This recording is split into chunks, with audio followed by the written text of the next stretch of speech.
সকালবেলার শান্ত পরিবেশে কৃষক তার ফসলের সুরক্ষায় ব্যস্ত। কিন্তু এই সুরক্ষা কি প্রকৃত অর্থেই আশীর্বাদ? খেয়াল করুন, বাতাসে মিশে যাওয়া এই রাসায়নিক শুধু পোকা নয়, আরও অনেক কিছুকে নীরব ঘাতকের মতো আক্রমণ করছে। এই বিষ শুধু ক্ষতিকর পোকাকে ধ্বংস করে না, বন্ধু পোকাকেও মেরে ফেলে। বৃষ্টিতে বিষ ধুয়ে যাচ্ছে নদী পুকুরে।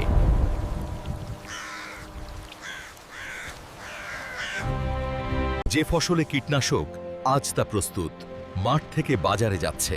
টাটকা দেখালেও লুকানো অদৃশ্য বিপদ। বাজারে আজ বিষাক্ত ফসল কিনছি, খাচ্ছি, অজান্তেই ডাকছি রোগকে। যতই ধোয়া হোক, বিষ রয়ে যায়। শিশু খাচ্ছে বিষাক্ত ফল, তাৎক্ষণিক নয়, ফেলে দীর্ঘমেয়াদী প্রভাব। শিশুরা দ্রুত আক্রান্ত হয়।